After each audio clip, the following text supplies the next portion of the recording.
Hola, ¿cómo está Las Vegas? And welcome to Face the Tribune with the living legend himself, Rolando Larraz. I am your co-host, Chris Garcia. And man, what a wonderful, exciting day. Tomorrow we have a huge event here at Radio Tribune. Of course, meet the candidates. Big day from 5 to 7 o'clock tomorrow. And Rolando, what's going on? Oh, that's the guy from the DMV. I forgot he was coming today. Okay. Well, so everything is okay. Everything is good. And oh, look what we got here. Look what we have Is he here. going to be on the show? Yes, Oh, of come course. on. This is Come Kevin on. Malone. Kevin, this is Hi, Chris, Kevin. Hi, nice to meet you. Chris Come Garcia. on around this way. Come on around this way.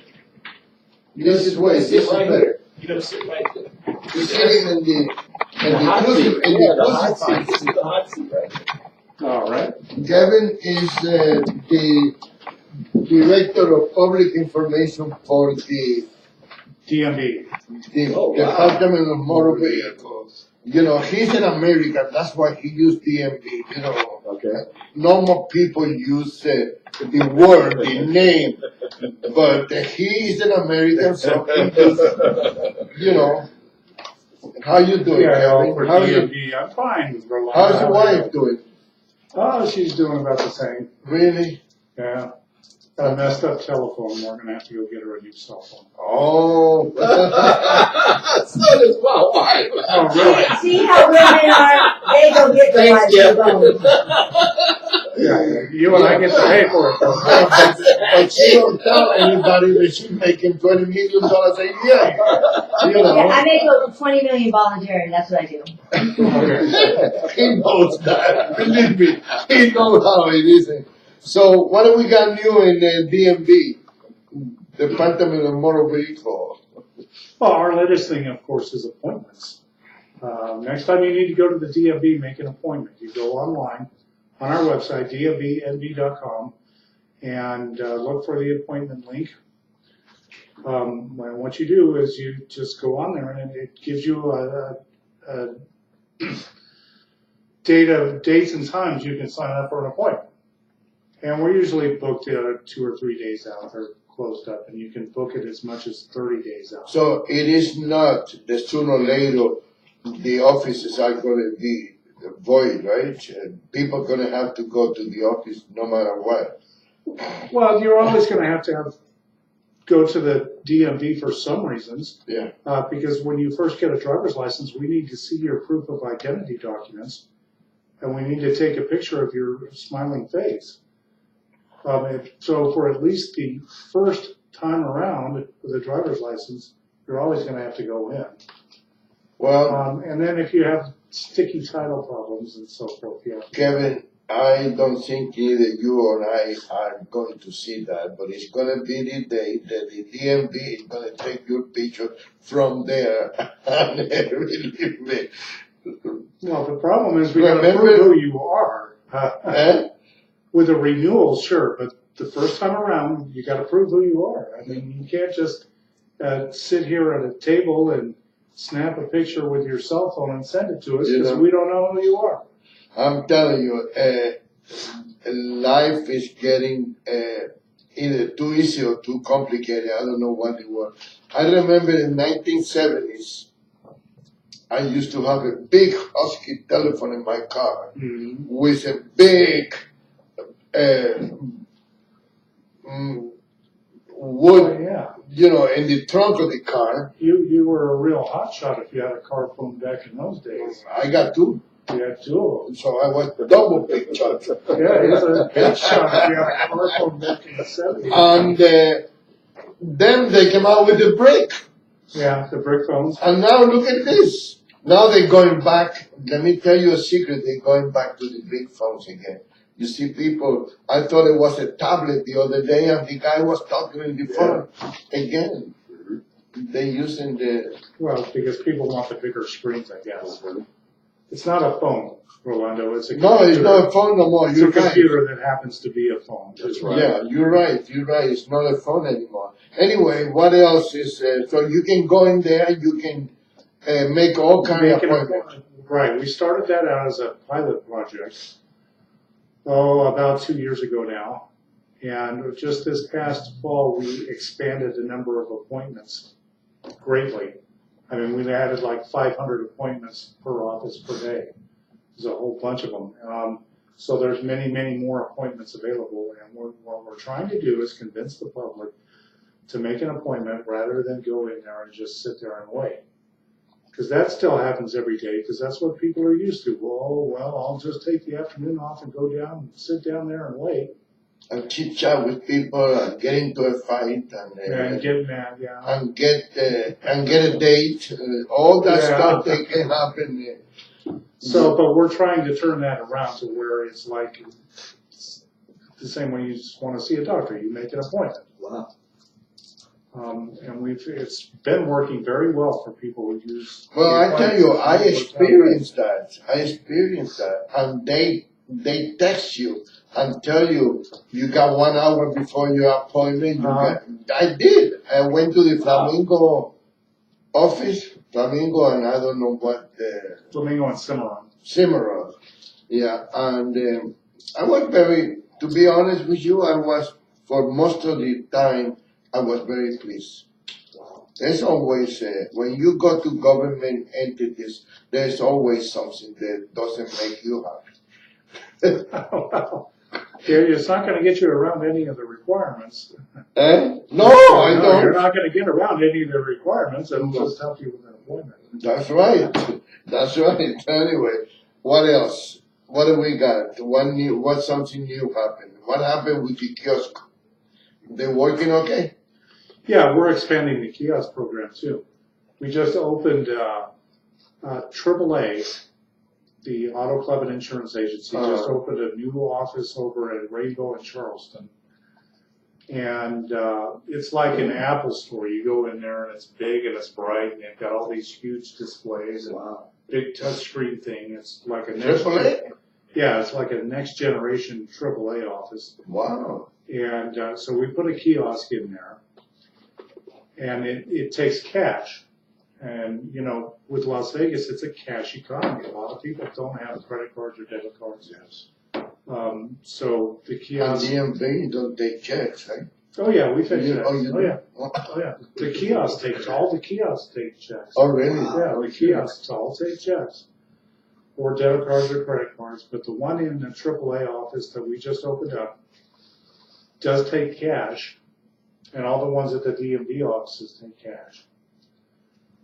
So there is a second one, AAA office, that they're going to open up, the AAA of the future, up in Aliante, on Aliante Parkway way up north.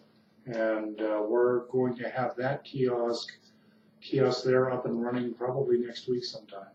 2 weeks from now, actually. How much space you need to open it?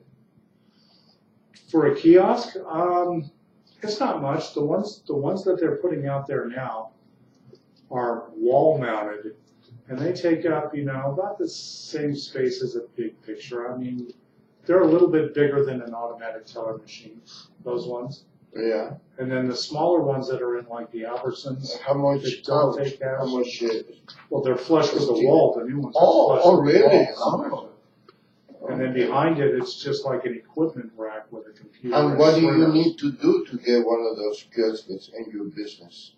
Well, you need to have a business that's open for extended hours, for starters. Right. And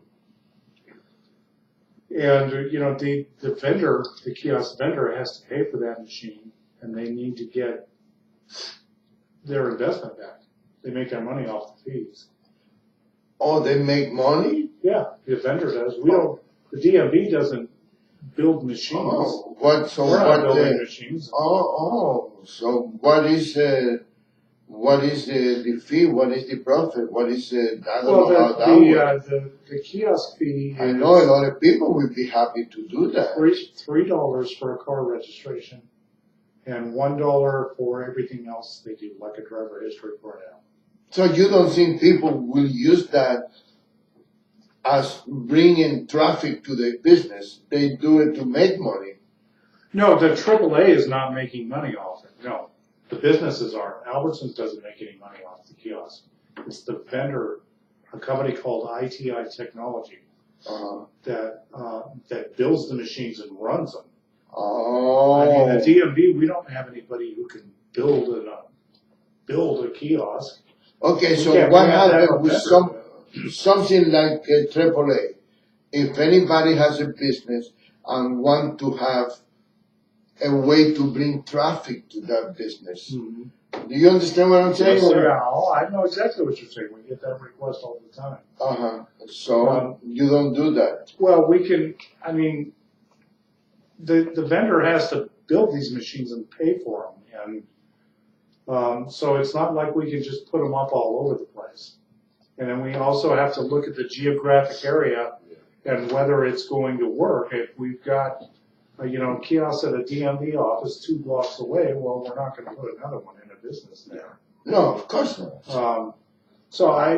If someone has a You business, will someday, because I remember when the cellular business was starting.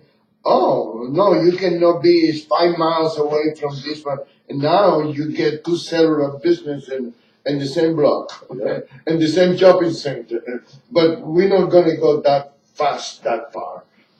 So to answer your question, though, I mean, the DMV does have an application for a kiosk location. And we do get insurance agencies and different kinds of businesses contacting us to try to asking about kiosks, and we'll take it and take a look at it. But it's got to be an agreement between the DMV and the vendor that putting a machine in this location is a good idea. So we're looking for 24-hour locations or at least extended hour locations. So, those machines do draw in traffic, though. Yeah, they do.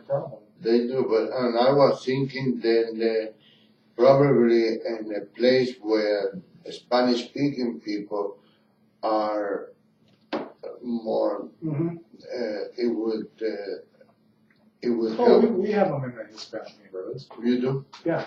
In the Eastern Albertsons. Bonanza? Yeah. There's not one in Eastern and Bonanza. No, there isn't. I'm just using that. But there's a map. I mean, they're all over the place. The Sahara DMV has 2 of them. The new DMV office on Sahara has 2 outdoor kiosks that are available 24 hours. Oh. There's And those many kiosks, Albertsons basically. and you can do anything in that kiosk except getting the driver's license for the first time. Oh, no. You cannot renew a license plate. You can renew your license plate. You can renew it. You can't get an original one. Right. You can do a registration, a renewed registration. Right. You can get a driver history printout. If you're applying for a job and they want a driver history, you can go to a kiosk and get a driver history printout. If you have an insurance verification problem where you drop your insurance, you can pay the fine and reinstate on there. And the other thing, you can order a duplicate driver's license if you lose your license, or you can renew your driver's license if you're eligible for it. What do you mean eligible? If you're eligible to renew your driver's license by a kiosk, which that is a declining pool of people, actually. Really? Yeah, because we're going to 8-year licenses. So every 8 years you have to come in. Every 8 years you have to come in and get a new picture taken. So, and it used to be that licenses were only good for 4 years. Right. So you could renew once by internet or mail or kiosk, and then the second time after 8 years, you would have to come into the office. Well, now most of the licenses that we issue are valid for 8 years, and you won't have to renew it after 4, but then after 8 you have to come in. So as far as renewing at a kiosk or an internet, renewing your driver's license, it's just there's not that many people that are eligible for it anymore. I don't know if this is in your area of expertise, but why the insurance in Nevada is so high? The insurance company tell the people the DMV is the one that raised the No, the DMV has absolutely nothing to do. That's what with I the thought. That's insurance what rates. I've been saying. No, the DMV has absolutely nothing to do with it. I guess the short answer, and I'm not an expert, but the short answer is because there's so many crashes and automobile thefts in Las Vegas. That's what jacks up the insurance rates. Yep. If you move up to Reno or move to Lincoln, Nebraska or somewhere, it's a lot cheaper. So I need to move to Peron. I don't know if it's any cheaper. No? You can. Well, Peron is a different county, Yeah, you know, yeah, it's probably is cheaper in Peron. and they only got 2 streets over there. So, but anyway, what? I was gonna say the insurance company in Nevada, they get to raise the rates because DMV has that impact fee or that fee where that $250 fee if you drop your insurance, so everybody's forced to pay the higher rates, right? No, No. the insurance companies have to have their rates approved Oh, I by the didn't know. Division of Yeah. Insurance. I mean, they can't just willy-nilly Well, jack them I up. guess that's it. I'm sorry. The I'm Division sorry. of Insurance has got regulations on I it. apologize. I think I misspoke. It's not DMV. It's the Department of Insurance. The Division of Insurance? The Division of Insurance is the one. Then the insurance company, because I know a lady that it's not much, but her insurance was raised $10 or something like that. I don't remember. That was probably last year. And she called the insurance company. She said, I don't have a ticket. I don't have any accidents. I don't have anything. What? They said the Division of Insurance in Nevada is the one that tell us what to charge. Well, and again, Is you're that- out of my area is of that possible? expertise. I really don't know exactly how that works because you're outside of my area there. But, my father-in-law got into 2 accidents and his insurance rates went up, and he called him up and asked him, and he said, because there's so many people getting into accidents in your neighborhood. Yeah, that's another thing. They go by zip code. They go by zip code. And if Yeah, there's a lot that's of another accidents thing. in I don't zip think code, it's your fair. It's going to go up. I don't think it's fair that they go by zip code. Let me assume that I'm well, this is 89101, but I can move to Eastern and Karen and it's 89109, and I don't live in the ghetto, Why do you say, oh, no, I don't? This is outside of my area of expertise. I'm here for the DMV. Oh, okay. I don't know. Okay. I Now, can't talk about. let me insurance ask you rates 'cause I another really don't know. question. Let me ask you another question, Mr. DMV. What about this smoke test? Why do we need to pay for the smoke test when you got the city buses smoking out like a chimney, like a fireplace in the wintertime in New York? You can report those smoking vehicles. You know that, don't you? Oh, now you want me to be a snitch? You can't report them. Well, if they're making you mad, sure. So why do you have to pay us for a smog check? Is that the question? Yeah, why? Well, now that one you can blame on the EPA, and it does help our air quality. Okay, the Environmental Protection Agency around the country, you have every city's got pollution, big city, right? The Environmental Protection Agency comes down and tells you your non-attainment area, and you have to clean up your air, basically. And what they're doing is they're telling the state, and there's a state implementation plan for all sources of air pollution, generating stations, cars, and everything else. And the EPA forces the states, basically, to come up with a clean air plan, and a smog check is part of that. And the consumer have to pay for it. For the smog check, sure. And it does help to keep the air clean. I mean, it's debatable whether that all of that is going to continue in the coming years.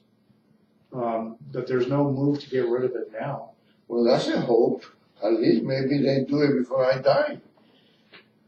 Well, you'll always have to have some kind of small check. I hate that $20 whether your connected car is going to do it automatically, or whether they're going to do it with electric car, or it's just that it's going to change eventually, and especially if you have electric cars. Okay, electric cars don't need a small check. That's right. So there you go. I gotta buy me an electric car. Your car is not electric, right? No. Okay. And why is it that the Perron is always in the best part? Why Perron doesn't have the smoke test? Because they don't have an air pollution problem. They don't? Well, they don't have an air pollution problem caused by cars, put it that way. They might have dust. But no, they don't. Okay, that's it. Yeah. Las Vegas has, Las Vegas and Reno both have annual smog checks. It was a tailpipe test, now it's a computer test. Okay? A lot of other places like Los Angeles and Phoenix, they have biannual smog checks every 2 years. They do? Yeah. I never have a smoke test in my car in Los Angeles. I have a car over there. Okay. And I never had it. I go renew my Let's be a snitch with him here. Well, no, I go to DMV over there. I go to DMV they never asked me for it. Well. But they've got biannual smog checks there, Rolando. They do. In every city not in every city, no. Again, out in because I'm in Santa Monica. Rural areas. I'm in Santa Monica. Well, Santa Monica's got smog checks. Yeah, it's in the middle of the city. Yeah.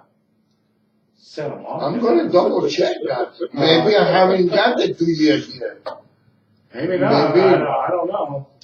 But the catch, and everybody says, well, let's go to 2 year smog checks like California does. The catch with that is that the test is a lot harder to pass. Really? Eh? Yeah. If they look at more, it's a stricter test. So you only got to do it every 2 years, but it's a much stricter test. Let me explain to you something that it is important. The only reason I ask you this kind of stupid questions is because that's the questions that the people ask me during the period that you come here. You haven't been here, what, in a year? Yeah, it's been a while. Yeah, well, it's your fault.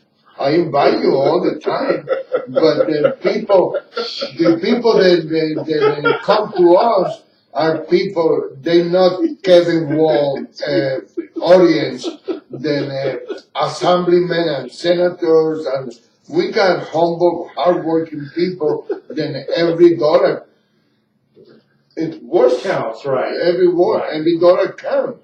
And that's why I ask you, so I don't want you to get bored with my dumb questions, but... No, it does help the air quality to have smog checks, and it has. I moved here in the 1990s, and I'm sure you were here, right here in this neighborhood downtown, the Five Points area, was a very bad non-attainment area for carbon monoxide.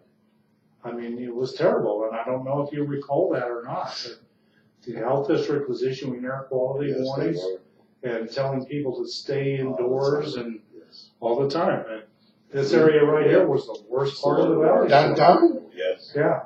Really? Yeah, 5 Points over here at the... Oh, and Charlotte Colonista. Different. That was the worst part of the valley. I don't call that downtown. So, you notice that's not the case anymore, because the cars have gotten cleaner, and we have a good smog check program. Yeah, I think that would be a little more practical if you make the car manufacturers to do a better car, so the consumer that pays, I don't know, $500, $800, $1,000 for a car, I don't know if they got count that cheap anymore. But people then that would explain a lot. they don't have the money to pay that toll, Right. that's another thing. My car is due to renew this month. The license plate cost me $39. Total, $165. Where the other stuff come from? Tax this, tax that, tax this. It's not DMV. It's not you. I'm not blaming you for that. But It's a personal property tax. The DMV, the registration is $33. The DMV tax on another $1 for our new computer system, the technology fee. And then the rest of that is the government services taxes. Most of it, the biggest chunk of it goes to the schools. Another big chunk goes to the local governments. And then a smaller part of it goes to the state general fund. So, I mean, you're paying for. what about if I don't have any kids? Why do I have to pay for school? That is way outside my area. Okay. Yeah. And Miss Executive Producer, we are gonna have to start charging you $1 for the use of that computer. Because if DMV is a millionaire company and they charge us for the $1 for the buying the computer. If you need another computer, we need to charge you $1 for that. Okay, then I'm gonna have to charge you $10 for each time I produce your show. I don't That's a speak. net of $9, I don't speak English. I'm sorry. I don't understand. So what's the matter? Well, and that kind of raises the point. We are building a whole new computer system. So you're going to raise another $1? Well, we started doing that in 2016, last year, or it was 2015, I believe, actually. We started charging a $1 technology fee to fund a new computer system, and there's a bunch of programmers up there working on it every day in Carson City. Well, Kevin, with all my respect, and I have for you, let me ask you a stupid question. Doesn't the DMV get a budget every year from the legislature? Yes, we do. Right. So why don't you add up that $1 and don't charge your clients that are forced to do that computer technology? Why don't they include that money into the budget? Why you getting a budget and then on top of that you get it? I'm not talking about you, I'm talking about DMV. The reason why is because we would have to take it from the other DMV services. I mean, we'd have to cut positions or something to make up that shortfall. Or alternately, they could probably take it out of the highway fund, but then there's that much less that's available for road improvements. No, It's just, this why? is gonna be a 5-year project, and then that fee's gonna go away. We hope. No, this is set to be a 5-year project. Let me 2020. tell you. Let me tell you a little short story because I am a man of stories. I always have a story. Years ago, the culinary union strike on I don't remember if it was the Frontier or the Stardust. I think it was the Frontier. Okay, they raised the membership fee because they have to feed those. No, I don't think it was this. No, it was the Fremont, the horseshoe. They raised the fee of the membership because they got a fee and they have to give them some salary. They cannot collect unemployment because they are there voluntarily. So they raised. The strike ended and the fee never went back down. Government and government subsidiaries like the unions don't gonna go back to the original price of the. So I think, and it's funny because I wrote about that 2 weeks ago in the editorial of the Las Vegas Tribune. This That's why they don't let me write the editorial, because I'm always looking for but I said these elected officials and these government employees, they think that the consumers are stupid, that we are mentally retarded. Don't lie. We'd be better off if they tell us what they want us to know, and instead than come out with Cataminian excuse. That dollar is never going to go away, and you know that. Well, we'll see. Okay, what else? I know you got a list over there. Yeah. What else we got in there to talk about? I wanted to ask a question. Yes. Kevin, especially since 9/11, I know the DMV has taken a lot of security precautions as far as, making sure that the person matches the identity, or the name that they're coming in. What improvements have you guys made? Have you seen a lot less identity theft since? Well, since 9/11, we've made a whole lot of improvements. Yes. The first thing was going to digital driver's licenses, and implementing the facial recognition system. When we first started doing facial recognition, we had a whole spate of arrests because we were catching people who had 3 and 4 ID cards. So that was a boon right there. But even before that, after 9/11,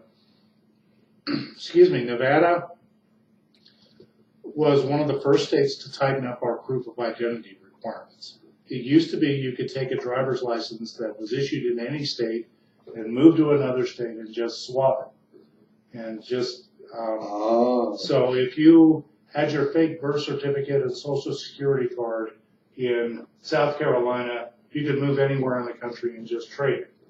And there was no verification of anything, right? It's a birth certificate, it's a social security card.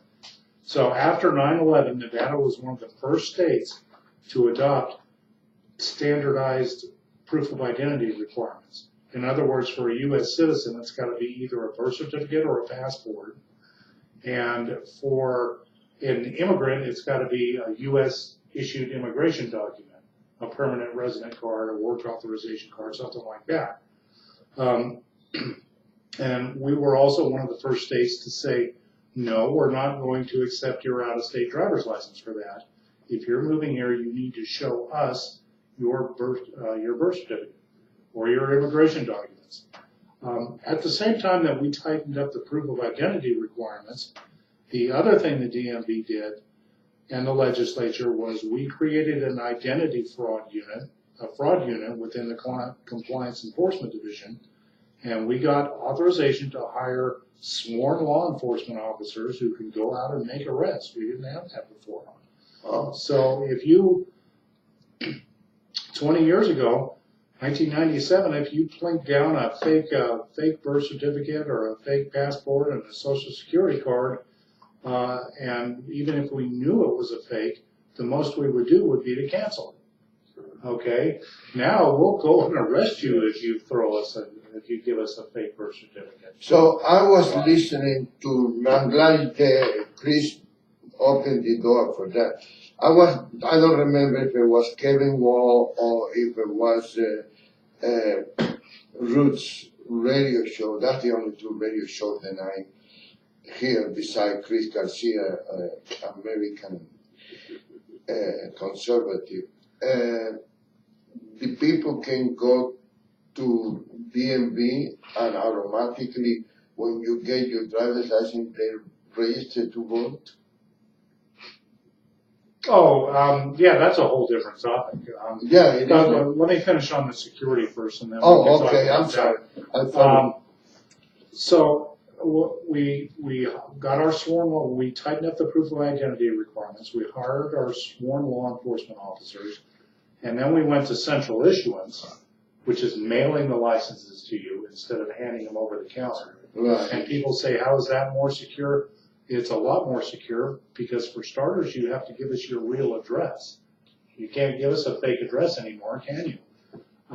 And we verify that with the post office, that if you say it's 717 South 9th Street, we verify that that is in fact a real address with the post office online. Well, it has to be a real address, right? If we're going to mail it to you. Because But see, previously we used to hand you the I license know, over but the the counter. mailman has to deliver it somewhere. It has to be Yeah. a real address. Right, but previously we would hand you the license over the counter. Yeah. So you could just make up an address and the DMV wouldn't know any different. Oh, I see. So now we verify it with the post office that you didn't just make it up out of the blue. That's right. And plus, if you want to get the license, You got to be there. you've got to be there. That's right. Right. So, and then the other thing we do now is we verify your social security number online. You give us your social security number, we send it to the Social Security Administration, and they come back and say whether the number, the name, and the date of birth match instantly. Whereas 20 years ago, that just wasn't there. Oh. Okay, let me ask you something else. What happens if somebody loses the Social Security card and somebody else is using it? How do they find out? How can that person that lost? And I'm going to be honest, straight honest with you. I probably misplaced my Social Security card that I have since 1950, I don't know, 1960. I pulled it out the other day, even though I was stupid. The police told me I should not have my Social Security card in my wallet. But because that's not a form of ID anyway. But anyway, I misplaced my Social Security card. And how do I know somebody else is not using it? You don't until you check your credit report and find out that your identity's been stolen. Right. Unfortunately, you don't know if someone else is using it. Oh, but DMV can know. Well, yeah, but if that person took your Social Security card and came into the DMV to apply for a driver's license under your name, we would end up arresting them probably because it's going to turn out that you already have a record. And we have a digital license photo, right? So we can tell that this person is not you. And what we actually do is a little sneaky. We'll let it process. But don't tell us the sneaky bit. Don't. Then the compliance enforcement officer will call you back and say, "We got a little problem here. Come on in and see us."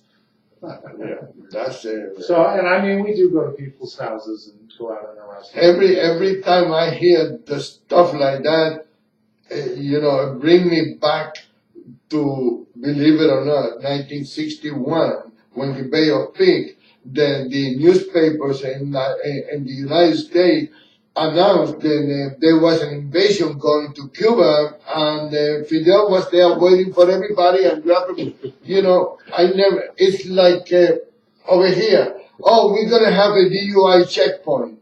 What is the point to tell people that you're going to check? I'll tell you exactly what the point is. Okay. Because we had an impact day that we did the same thing. We announced it in advance. The reason is that if it's in the media, you're reaching a lot more people than you're going to reach at a DUI checkpoint. Okay? Really? I thought people would avoid that. So if you're over here, if you have a DUI checkpoint set up on Friday night, you're going to check maybe 200, 300 people tops, something like that. If it's on the TV, you're going to reach 100,000 people with a message about not drinking and driving. That's why they announce them in advance. Because having this stuff in the press reaches a lot more people than the actual checkpoint will ever reach. What about security, Kevin? I know that, what the DMV, the measures they took after 9/11 as far as dealing with people coming in. But I know that the DMV was even having a problem with employees, as far as security is concerned. Well, you get a bad egg. You get a bad egg when it comes right down to it. The supervisor can't be standing over everybody's shoulder all the time. And you come in to get a driver's license, and you hand the technician a birth certificate and a social security card or an authorization work card, whatever, and that technician has to decide whether it's real or not. So, I mean, it's just right there, and the supervisor can't be there watching. One thing, and we made a lot of changes because we had some pretty serious cases of that stuff going on, actually. We made a lot of changes. The biggest one is you can't pick and choose your technician anymore. You can't come in. You can't. You used to be able to? Well, yeah, it was just kind of an informal thing. I mean, you couldn't. It's, my friend's coming in, I'll take care of it. They don't allow that anymore. And then plus again with all the online checks and stuff, it's, we're going to get you for the Social Security. We also improved our document fraud training. But the bottom line is it comes right down to it. You've got to trust your employees sometime, and you're going to get a few bad eggs. Really? You've got to trust your employees. I didn't know that we have to trust your employees. What about your partner? Can you trust your partner? You tell me. Now, when we talk about the voter registration, the fraud, sure. I'm very interested in that because I don't think we have the quality, and I know you don't like editorials, but I don't think we have the quality of elected officials that we should have because a lot of people vote. They're not supposed to be voting. Well, again, that's out of my area of expertise on the voter fraud. But all I can say to that is on the DMV's end of it.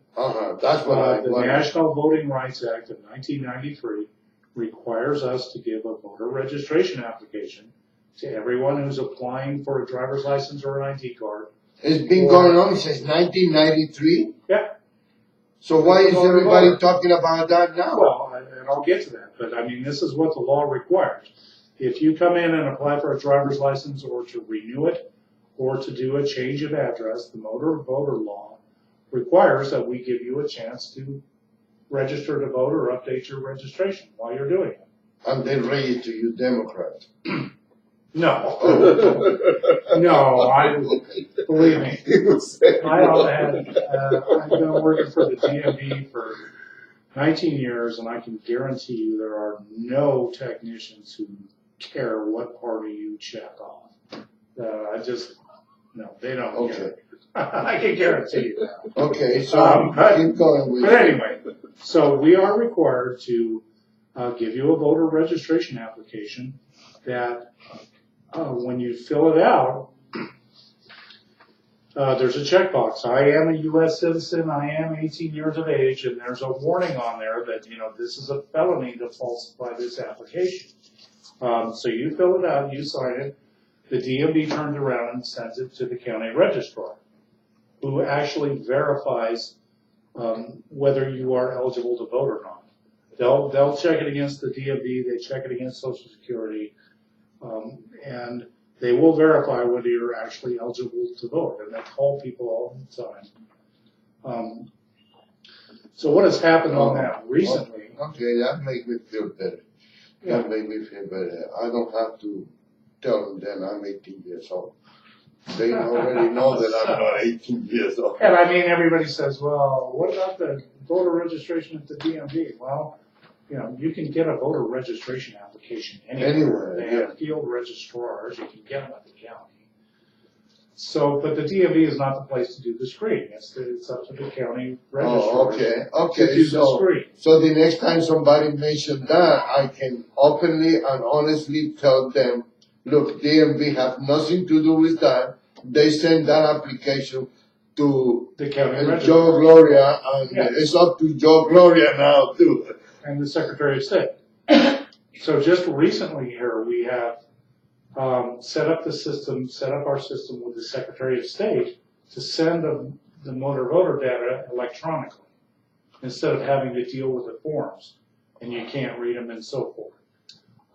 So we combined the voter registration application with the driver's license application, which is what's required under the law. And the DMV computer system will actually fill out most of the voter registration application for you now. And it prints it through our printer. And all this has just been within the past few months we've implemented this stuff. And so now we send the voter registration data to the Secretary of State electronically. And they Instead send of actually, and they send it to the county. to the election department. Right, to the counties. So we're not dealing with this big stack of paper forms anymore. Oh, okay. Are you satisfied with that, Mr. Garcia? Absolutely. Huh? You are? Yes. Yeah, that made me feel better, honestly. And you know, my brother died just a few months ago, and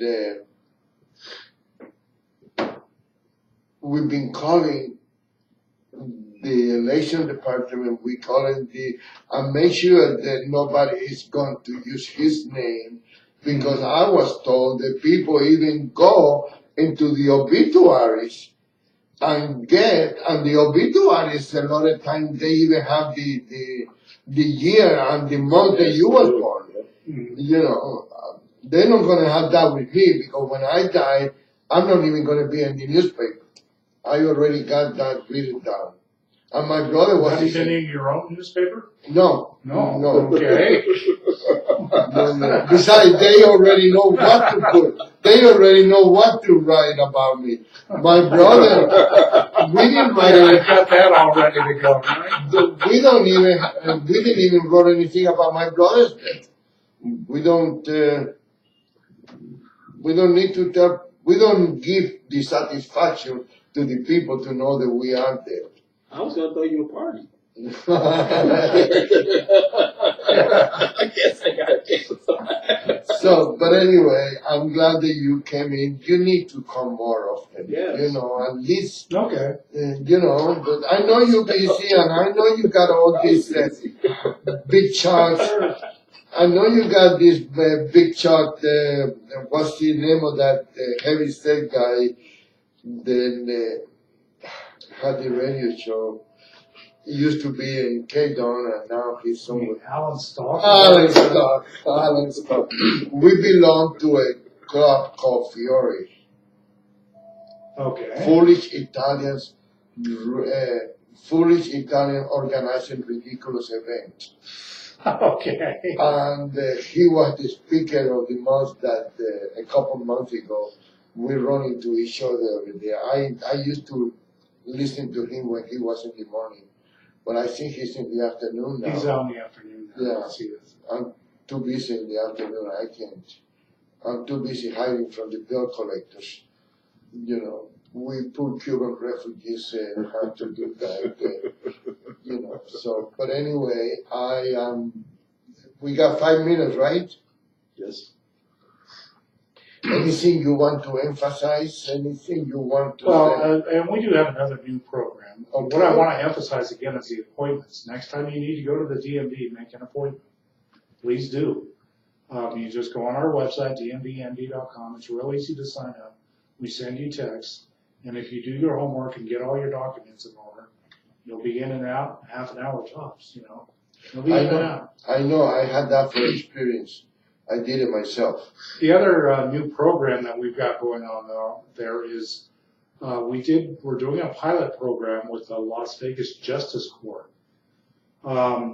where they put a justice court clerk in the DMV office on Flamingo.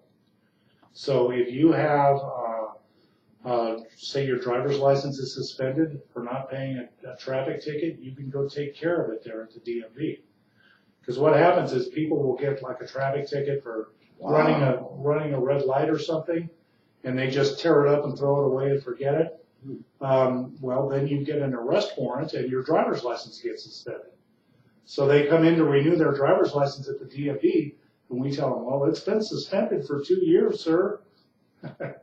And so that person has to drive down. Another thing, you don't notify them. Oh, yes, we do. We send out certified letters. I was told that what usually you wait until they come, and then you tell them. We send out certified letters, and what happens with the certified letters is people get the little yellow slip in their mailbox saying, go to the post office and get your certified letter, and they never do it.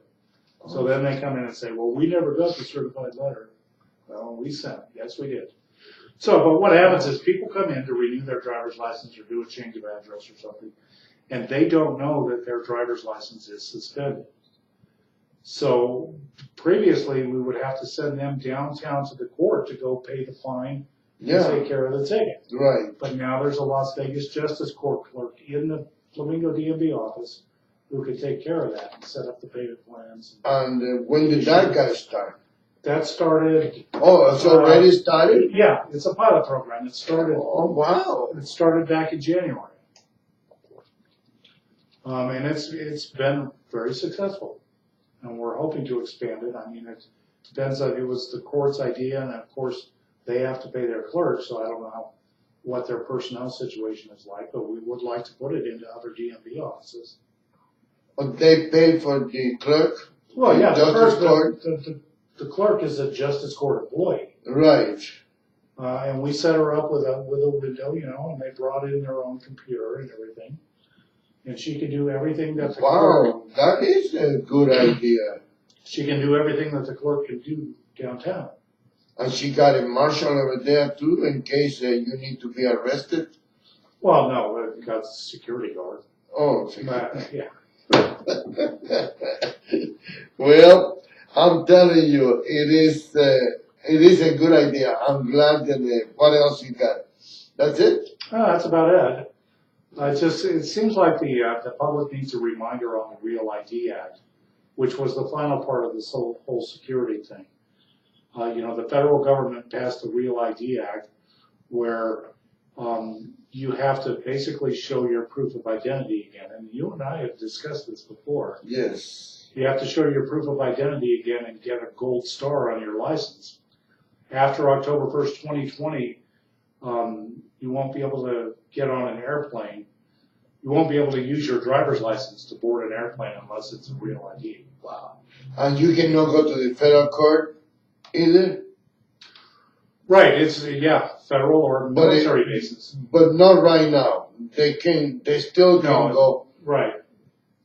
Because Nevada's a compliant state, and it'll all be valid through October 1st, 2020. But then you'll need a Real ID after that, if you want to use your driver's license as your ID. If you have a passport, that'll work. Or a military ID, they'll take that to get on planes. Yeah. I mean, you don't not a have media ID. You don't have to use a driver's license as ID. You can use a passport. Not a media ID. I went to the federal building one day. I went to the federal building. The guy asked me for a form of ID. I give him my media pass from the sheriff department. Mm-hmm. Okay, they issue all the other ID, and the guy said, "Come on, give me something real." I said, "Oh, I'm sorry. Let me give you this one that I bought in the swap meet for $80." It looks good, yeah. And I give him the sheriff, the most powerful position in the county, and they don't accept it. So, thank you so much for coming to the end of the show. Thank you for watching Face the Tribune with the one and only Rolando Larraz. Do you thank Kevin Malone? Absolutely. I want to thank Kevin Malone from the Department of Motor Vehicles. I learned so much today, Kevin. Thank you for being on with us, my friend. Thanks for having me. I am your co-host, Chris Garcia. Again, Google us. We will be up on YouTube in a couple of hours, and we stream live on RadioTribune.com and later 97.9 FM. Thank you so much for watching. God bless America, and God bless to each and every one of our troops.